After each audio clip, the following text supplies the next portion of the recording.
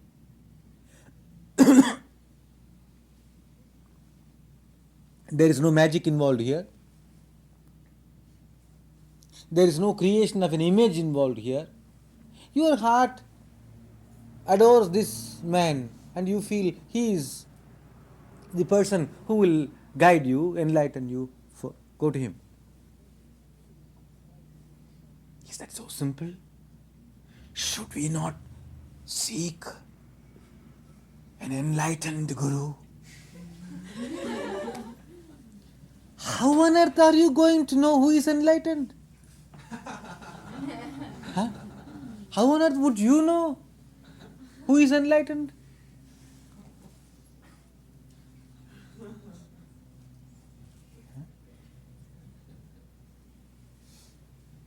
There is a little couplet in Sanskrit. Vidvaneva vijanati vidvajjana parishramam nahi vandya vijanati gurvim prasava vedana. The first line can be translated in the English proverb, only a Shakespeare can know a Shakespeare. The second line says, how does a barren woman know what labor pain means? She probably has some idea, she was constipated and so on. There was trouble.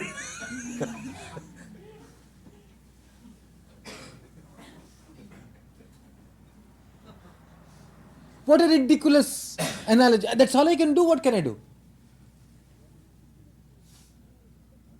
If this lady comes and describes to me what labor pain meant to her, I cannot even visualize it.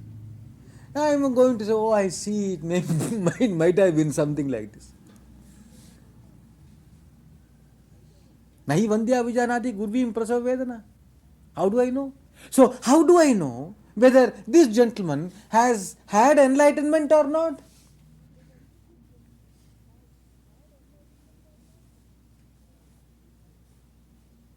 He comes and tells me that he saw a brilliant light in his meditation. I have seen a brilliant light without meditation.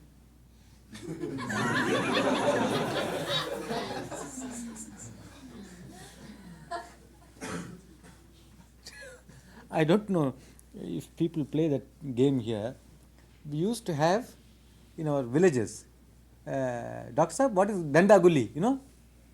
Yeah, I don't know how to translate it. It is, I'll describe it to you.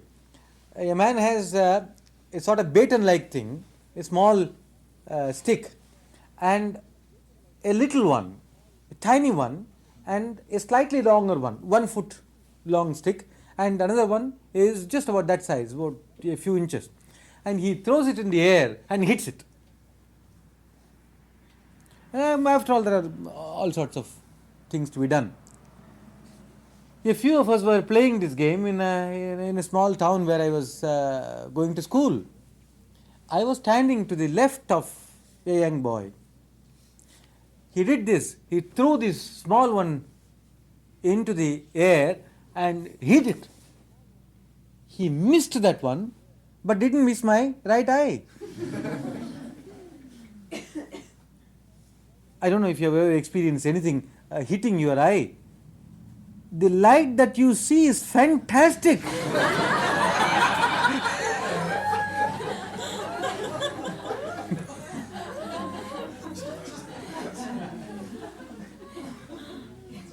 So what?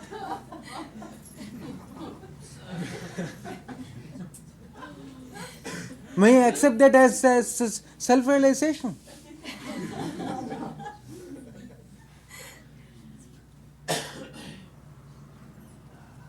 So that how will I know, how will you know who is a man of self-realization?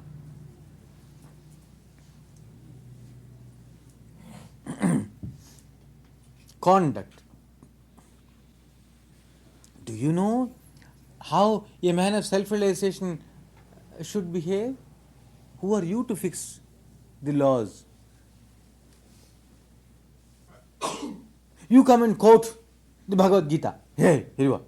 It says a man of self-realization should be always, on even keel and not subject to emotions and even-minded in pleasure and pain, even-minded in honor and dishonor, so that you can go on teasing him to your satisfaction. Why must I give you that satisfaction? I might deflate you also. Yeah, because the same scripture also says that a guru must to twist his disciples' ears and take him up. Fellow said, you are not in a hurry, I suppose, today. We'll have a little more time. I'll tell you some nice stories.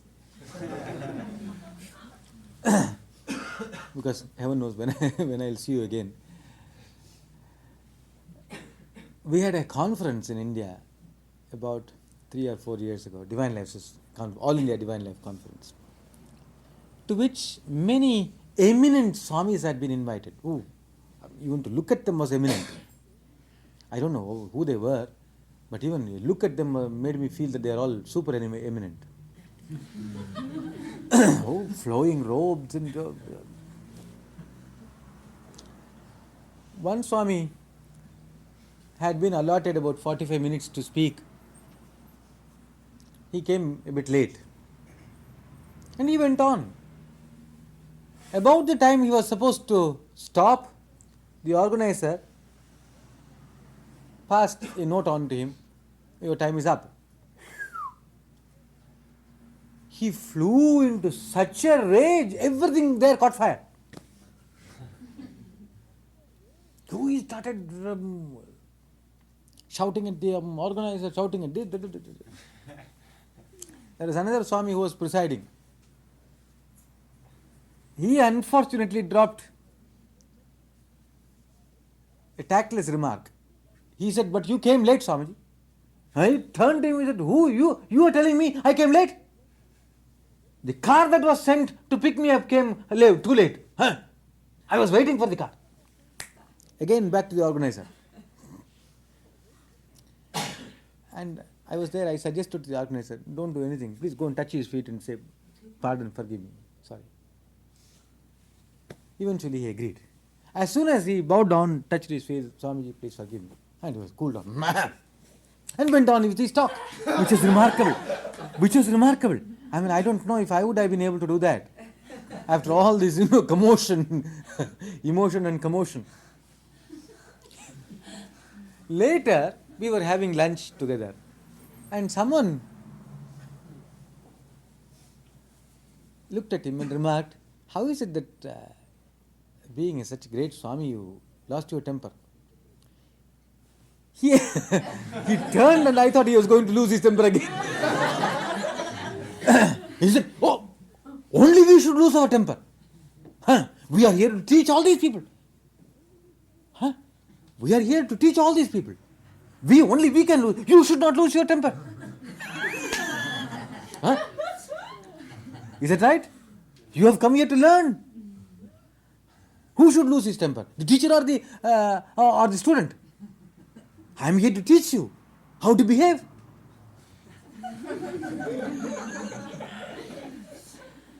Okay? I looked at him, I said, you may be perfectly right. Who am I to judge you?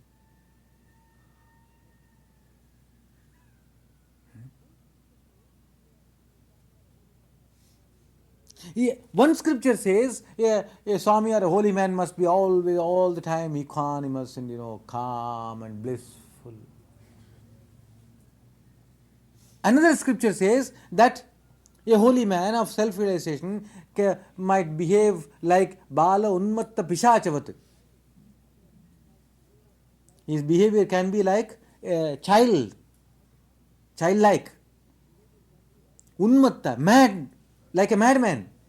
He may behave like a madman, Pishachavat, like a goblin. His behavior may be like that of a ghost. Who are you to decide? when you look at a holy man or a man of self-realization and start judging, you have gone back to the old problem of image making. You have an image in your mind that a holy man must be so and so, so and so.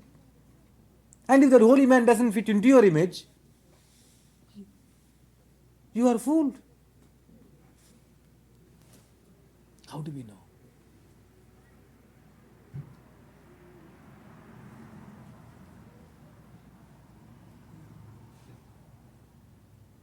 Drop all this.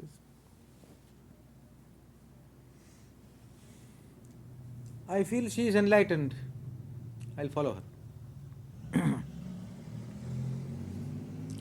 Can I not be misled by these charlatans? I don't know if you agree with me here. I am sincere. I am honest in this.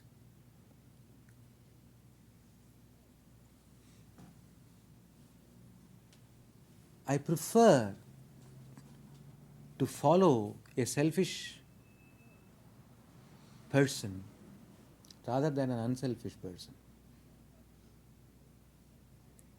You know why? A selfish person will certainly keep me unselfish.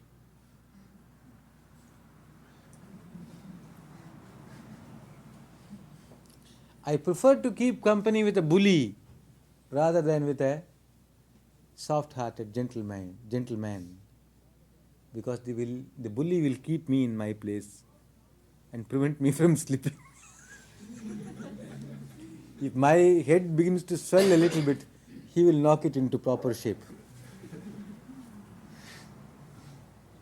Right? We are arguing and counter-arguing only because we have forgotten those two words. Uttishtata jagrata. Awake. Arise and keep awake. Keep alert. If I am awake and if I am alert and if I am following a charlatan,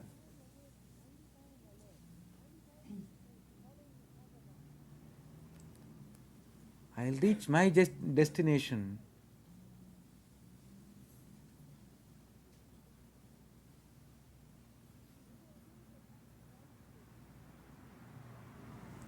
It is the ego again that tries to look for a perfect guru. Oh, I think I must have told some of you the story last time. Two girls had gone to the same school in England, I believe. One of them came of very wealthy family. She was the only daughter of a multimillionaire. And the other was a poor girl. They had both completed their life at the school and they were ready to part. Oh, they embraced each other, cried over each other's shoulders. And one asked the other, "Well, my dear, what are you going to do?" asked the millionaires of the poor girl. "What am I to do? I'll go home and mother wants me to get married. I'll get married. And have children, lead a, housewife's life. What about you? What do you want to do?" "Oh no, I'm not going to marry Tom, Dick and Harry." That's poetry, isn't it? "I'm not going to marry a Tom, Dick and Harry. I will only marry a perfect man." Very good. And they parted. 20 or 25 years later, this great lady, the millionaires, who had now inherited the entire fortune, the parents were dead, she was sitting somewhere on a railroad station, and this other lady was coming with a brood of 5 or 6 children behind her. One recognized the other. "Hello, hello.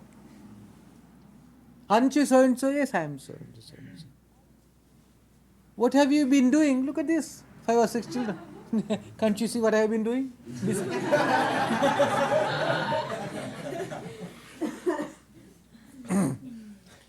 And the poor lady asks the rich one, "What about you? Did you find your perfect man?" And she said, yes, of course. Congratulations, sis. But no. What for? You said you found a perfect man, but I'm not married. I did find a perfect man, but I'm not married. Why? He was looking for a perfect woman.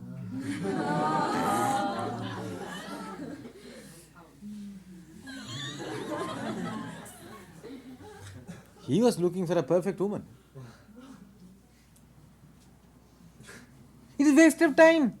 Total waste of time trying to see this guru may be better than that guru may be superior to this guru. Nonsense. If I am a perfect disciple, this glass of water is the perfect guru.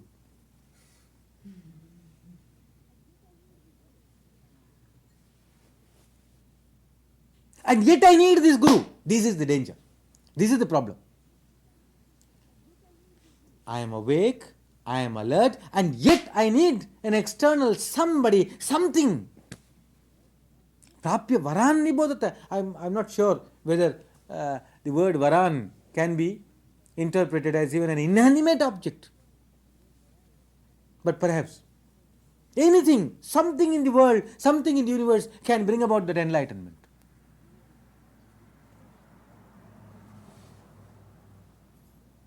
The ego, studying itself, may not be able to reach it. Maybe. When we say may not. Or when we say may not, may. We are not precluding, we are not demanding that it shall be so. But it is safer to be so. It is said that a very great born sage called Shukadeva, he was sent by his father to another sage to verify. The father was called Vyasa. Vyasa, who compiled all the epics and the Puranas and so on, the legends and so on in Sanskrit. His son, it is said, was born perfect, enlightened. And when this son came of age, 7 or 8 or whatever it is, he told his son, go and learn from a king who was also an enlightened being, Janaka. This young man, he said, yes, father. He went to the palace of this king. He stood there. The king was inside. He knew who had come. He told his soldiers, keep him there. Ask him to wait. And he was waiting. Then the king instructed all his attendants, whoever was clearing the palace of garbage, take all the garbage and throw on that man's head. Just to see if he's all right. Throw it on that man's head. And they spat on him, they did all sorts of monkey tricks with him. He stood there because my guru had asked me to stay here, na? Eh? Isn't that what he said? My guru said, stay here, I am staying here. And my guru didn't say that if somebody threw garbage, hit him back. No, so I won't do it. My job is to just stay put. Right. For a few days he did that. And the guru upstairs decided that the time had come to play another drama. So he called him in. Bring him in. And Shuka was brought in. He was given a royal apartment. He was bathed in perfume, etc., etc. Given royal robes. He put on everything. Yeah. Because they said that your guru wants you to wear this. He wore all this. And he said, all right, I am waiting for the guru. In the meantime, some girls danced and sang and did all sorts of things. He said, no, my guru didn't ask me to do any of these things. So I let the girls dance, let the girl be naked and do what they like. My guru said, I'll wait here. I won't run away from them. I am not interested in them at all because my guru asked me to wait here. Yeah. That's quite simple. And eventually, after having passed both these tests, he was ushered into the Guru's presence. And King Janaka said, "What do you want? Get out." He said, you already reached far higher than I have got. Go. And he said, "Thank you very much," walked out. The problem here is, who is going to study your ego? You? You think you can?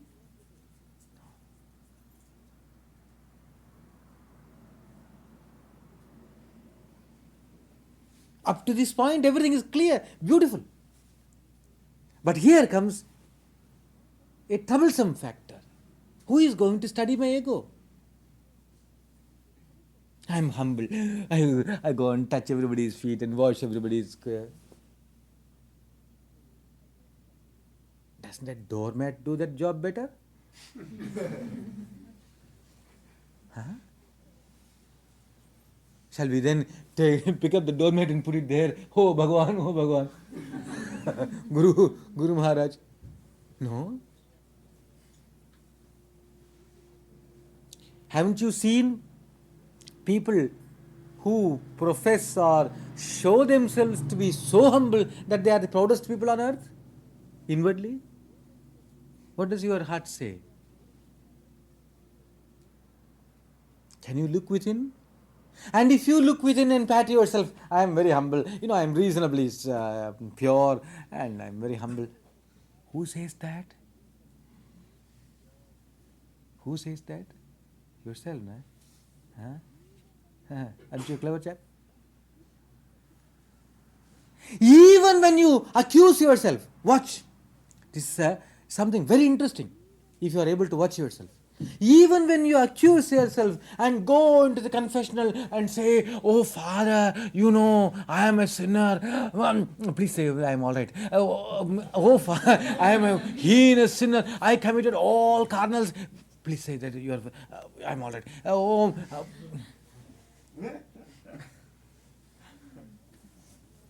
What a wretched, hypocritical state. And if you think you are not hypocritical, that is crime number 2. Because, as in the case of law, ignorance of law is no excuse. If you say, "I was not aware that I am hypocritical," that only means that you are a hypocrite plus ignorant.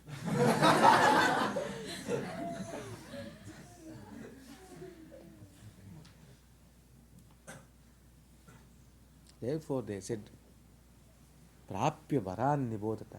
Go to somebody. Go.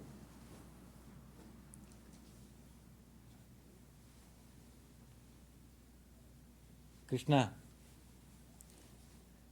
underlines this teaching in the Gita and says, "Tad viddhi pranipatena pariprashnena sevaya upadekshanti te jnanam jnaninas tattvadarshinaha." Go to these great ones.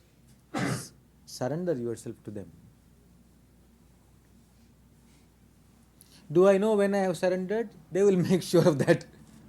You don't have to bother. They know how to do that. Twist you and turn you and pull you around.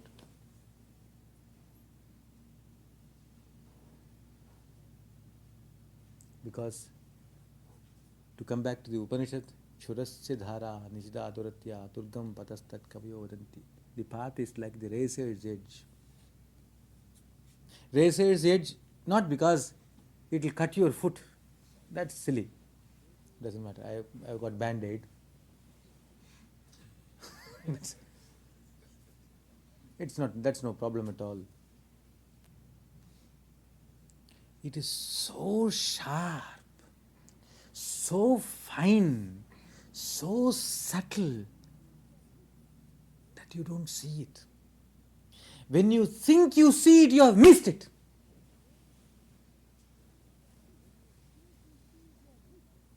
The moment I see, oh my God, it's gone. It's gone. It is like, in the nuclear physicist's parlance, it is like the individual electron. The moment you think you have seen, it's gone. You have missed it.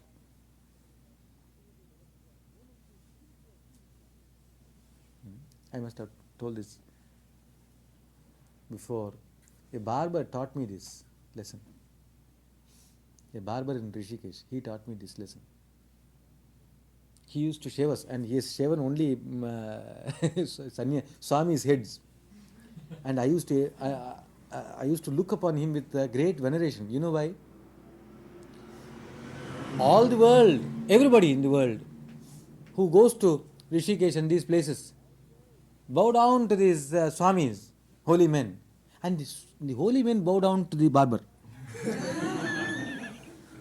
They have to do this. They can't afford to do. Come on, shave. No.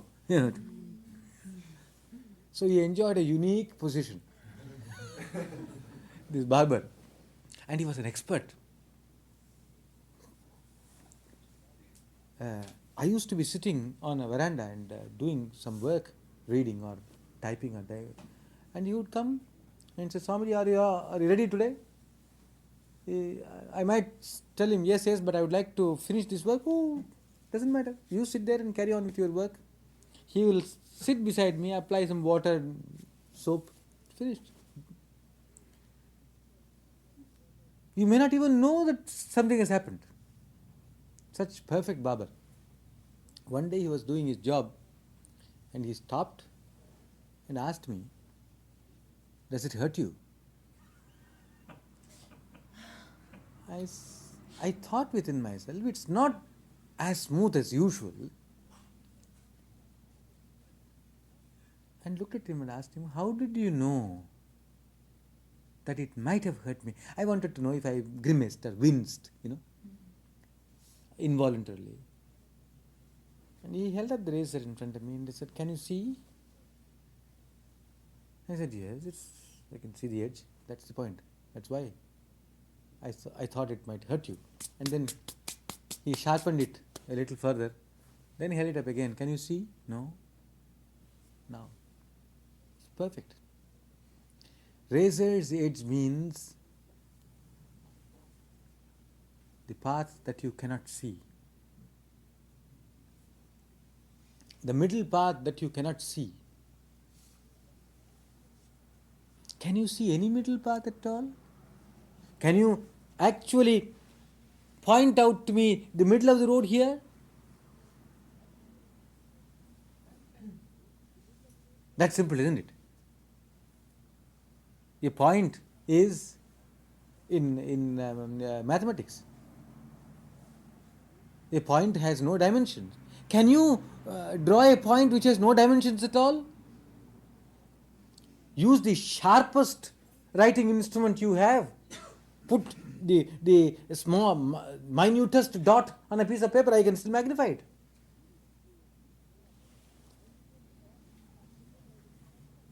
If a thing has no dimension at all, can you see it?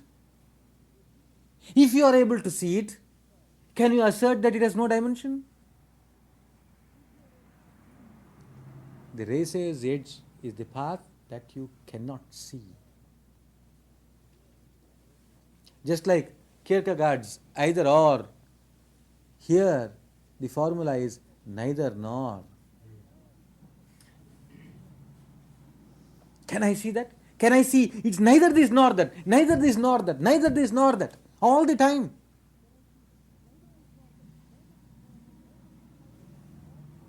Must I sit and meditate? No. Must I go about doing my job? No. Then what do you want me to do? That's the point. Keep awake. Keep awake. Must I go and bowing down to everybody? Then it becomes routine, mechanical. And the ego makes use of that mechanical activity to defeat your purpose. Anything mechanically done loses its value because it becomes an instrument in the hands of the ego.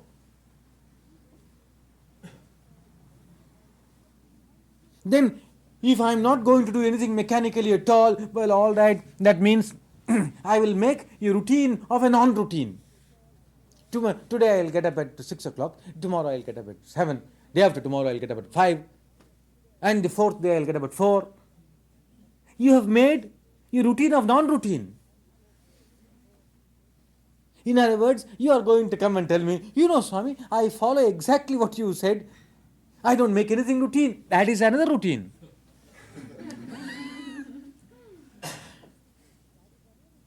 The ego is again making use of your non-routine to do its trick. Is it clear? Whatever you do. Now, for instance, we started, the young people here started a new thing of growing a beard and growing long hair and so on. All right, everybody will join. Okay, then you can't distinguish yourself. Right? In another 30 or 40 years, everybody will have long hairs and everybody will have a long beard. Well, lovely. Then what happens? It will become like a pilgrim went to a seaside pilgrim center. He had a small bag of some precious things and money and so on, his purse and so on. He was alone and there was a big crowd there. He didn't want to lose his purse. Where to hide it when he went into the water to bathe? So, when nobody was looking, he quietly, dug a small pit in the sand, dropped his purse, stand and looked round. Nobody looked. Very good. Then he filled up the pit. Now the problem is how to find the pit once the bathing is over. And so he looked around. He found a small stone. He brought that stone, put it on top of that. Fortunately or unfortunately, that action had been watched and noticed by a few people who were coming behind. So they thought that is the custom here, that you must scoop up a small piece of, a little bit of sand and put this stone on top. So this fellow had gone for his bath. When he came back, he found 1,000 stones.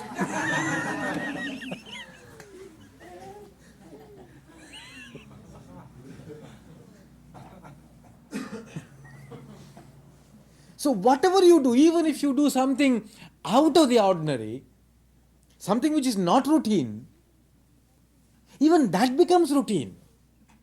A non-routine becomes a routine. And your ego is tempted to say, well, of course. If I don't smoke, my ego says I don't smoke at all. If I smoke, my ego says, I can smoke and yet attain satori. If I am not married, I say, I am very pure, strict, etc. If I am married 10 times, I say, none of these things affects me, I am so great. Whatever you do, you are caught. Neither nor. It is neither this nor that, neither this nor that, neither this nor that. And only a guru is able to slap you this way, slap you that way, slap you this way, slap you that way, slap you this way, slap you that way, constantly. And when you keep like this, neither this nor that, neither this nor, it's gone.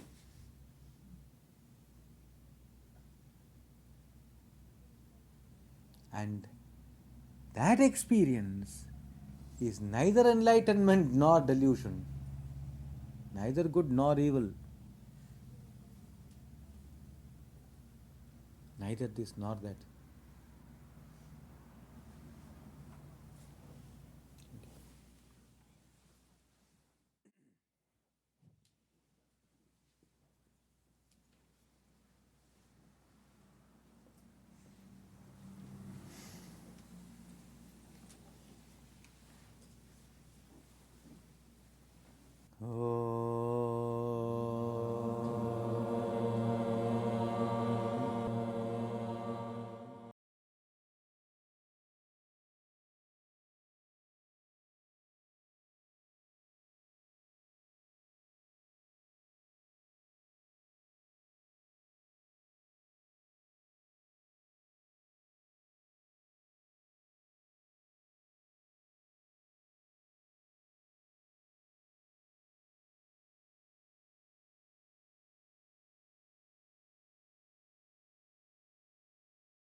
त्र्यम्बकं यजामहे सुगन्धिं पुष्टिवर्धनम् उर्वारुकमिव बन्धनान् मृत्योर्मुक्षीयमामृतात् ॐ त्र्यम्बकं यजामहे सुगन्धिं पुष्टिवर्धनम् उर्वारुकमिव बन्धनान् मृत्योर्मुक्षीयमामृतात् ॐ त्र्यम्बकं यजामहे सुगन्धिं पुष्टिवर्धनम् उर्वारुकमिव बन्धनान् मृत्योर्मुक्षीयमामृतात् सर्वेषां स्वस्ति भवतु सर्वेषां शान्तिर्भवतु सर्वेषां पूर्णं भवतु सर्वेषां मङ्गलं भवतु सर्वे भवन्तु सुखिनः सर्वे सन्तु निरामया सर्वे भद्राणि पश्यन्तु मा कश्चित् दुःखभाग् भवेत् असतो मा सद्गमय तमसो मा ज्योतिर्गमय मृत्योर्मा अमृतं गमय ॐ पूर्णमदः पूर्णमिदं पूर्णात् पूर्णमुदच्यते पूर्णस्य पूर्णमादाय पूर्णमेवावशिष्यते ॐ शान्ति शान्ति शान्तिः O adorable Lord of mercy and love, salutations and prostrations unto Thee,